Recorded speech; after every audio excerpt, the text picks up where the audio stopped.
India बनाम भारत की चर्चा इस वक्त देश में सबसे ज्यादा हो रही है।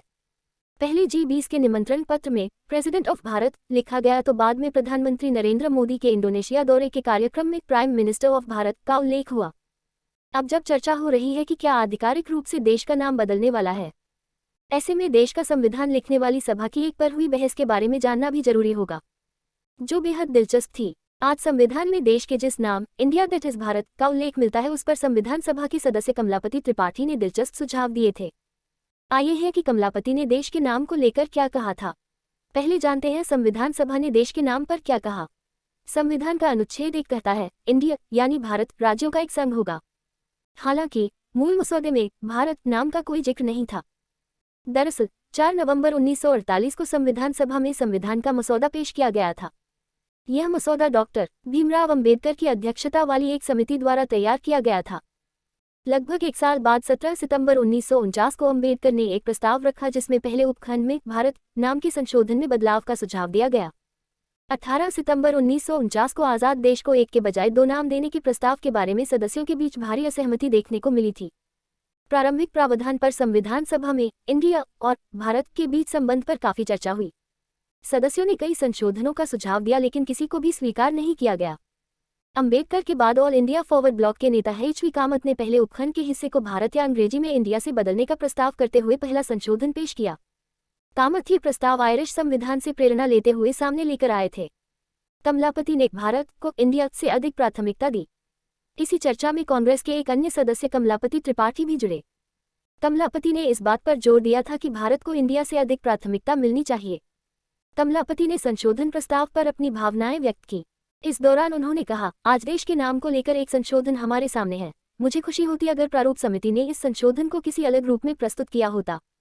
यदि इंडिया दैट इज भारत के अलावा किसी अन्य अभिव्यक्ति का इस्तेमाल किया गया होता तो मैं सोचता हूँ यह इस देश की प्रतिष्ठा और परंपराओं के अधिक अनुरूप होता और वास्तव में इससे इस संविधान सभा का भी अधिक सम्मान होता। उद्धरण चिन्ह यदि दैट इज शब्द आवश्यक होते तो जो प्रस्ताव हमारे सामने प्रस्तुत किया गया है उसमें भारत दैट इज इंडिया शब्द का प्रयोग करना अधिक उचित होता। मेरे मित्र कामत ने ये संशोधन पेश किया है कि भारत जैसा कि इसे अंग्रेजी भाषा में इंडिया कहा जाता है का प्रयोग किया जाना चाहिए। प्रारूप समिति ने इसे स्वीकार कर लिया था। यदि वह अब भी इसे स्वीकार करती है तो ये हमारी भावनाओं और हमारे देश की प्रतिष्ठा के प्रति सराहनीय विचार होगा। हमें इसे स्वीकार करने में बहुत खुशी होती। फिर भी जो प्रस्ताव हमारे सामने रखा गया है उससे हम प्रसन्न हैं और इसके लिए हम प्रारूप समिति को बधाई देते हैं। उद्धरण चिन्ह गुलामी में देश अपनी आत्मा गंवा देता है। उन्होंने आगे कहा, जब कोई देश गुलामी में होता है तो वह अपनी आत्मा गंवा देता है। 1000 साल की गुलामी के दौरान हमारे देश ने भी अपना सब कुछ खो दिया। हमने अपनी संस्कृति खो दी, हमने अपना इतिहास खो दिया, हमने अपनी प्रतिष्ठा खो दी, हमने अपनी मानवता खो दी, हमने अपना स्वाभिमान खो दिया, हमने अपनी आत्मा खो दी और वास्तव में हमने अपना रूप और नाम खो दिया। आज 1000 वर्ष तक परतंत्रता में रहने के बाद ये स्वतंत्र देश अपना नाम दोबारा हासिल करेगा और हमें आशा है कि यह अपना खोया हुआ नाम पुनः प्राप्त करके अपनी आंतरिक चेतना तथा बाह्य स्वरूप को फिर पालेगा तथा अपनी आत्मा की प्रेरणा से कार्य करना आरंभ कर देगा, जो कि पहले भी थी।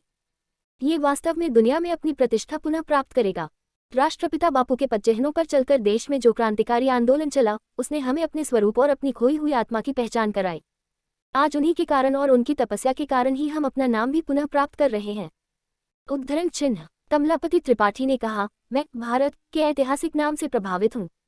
यहाँ तक कि इस शब्द के उच्चारण मात्र से ही क्षण भर में ही हमारे सामने एक के बाद एक सदियों के सांस्कृतिक जीवन की तस्वीर उभर आती है। मेरी राय में दुनिया में कोई दूसरा देश नहीं है जिसका इतिहास, ऐसी संस्कृति और ऐसा नाम हो जिसकी उम्र सहस्राब्दियों में गिनी जाती हो, जैसा कि हमारे देश के पास है। उद्धरण देवतागण स्वर्ग में भारत देश का नाम स्मरण करते रहे हैं। त्रिपाठी आगे कहते हैं, हमारे देश को जितने दमन, अपमान और लंबी गुलामी से गुजरना पड़ा, उसके बाद भी उसने अपने नाम और अपनी प्रतिभा को बचाकर रखा है। दुनिया में ऐसा कोई दूसरा देश नहीं है। हजारों साल बाद भी हमारा देश आज भी भारत के नाम से जाना जाता है। वैदिक काल से ही यह नाम हमारे साहित्य में आता रहा है। हमारे पुराणों में संपूर्ण भारत के नाम की स्तुति की गई है। देवतागण स्वर्ग में इस देश का नाम स्मरण करते रहे हैं। गायंती देवा किल गीत कानी। देवताओं की प्रबल इच्छा है कि वे भारत की पवित्र भूमि पर जन्म लें और यही जीवन व्यतीत कर अपने सर्वोच्च लक्ष्य को प्राप्त करें। उद्धरण चिन्ह महापुरुषों और महर्षियों ने महान संस्कृति को जन्म दिया था। हमारे लिए ये नाम पवित्र स्मृतियों से भरा है। इस नाम का उच्चारण करते ही हमारे मन में हमारे प्राचीन इतिहास और प्राचीन गौरव तथा हमारी प्राचीन संस्कृति के चित्र उभर आते हैं। हमें याद आता है कि यह वह देश है जहाँ प्राचीन युगों में महापुरुषों और महर्षियों ने एक महान संस्कृति को जन्म दिया था। वो संस्कृति न केवल इस भूमि के विभिन्न क्षेत्रों में फैली, बल्कि इसकी सीमाओं को पार करते हुए सुदूर पूर्व के कोने कोने तक भी पहुंची। हमें याद आता है कि एक ओर तो ये संस्कृति भूमध्य सागर तक पहुंची और दूसरी ओर इसने प्रशांत महासागर के तटों को भी छुआ। हमें याद आता है कि हजारों साल पहले इस देश के अधिनायकों और विचारकों ने एक महान राष्ट्र का निर्माण किया और अपनी संस्कृति को दुनिया के चारों कोनों तक पहुंचाया और अपने लिए प्रतिष्ठा हासिल की। जब हम इस शब्द का उच्चारण करते हैं तो हमें हमारे महर्षियों द्वारा कहे गए ऋग्वेद के मंत्रों की याद आती है, जिनमें उन्होंने सत्य के दर्शन का वर्णन किया। उद्धरण चिन्ह राम, कृष्ण और बुद्ध को किया याद। जब हम इस शब्द का उच्चारण करते हैं तो हमें भगवान बुद्ध की याद आती है।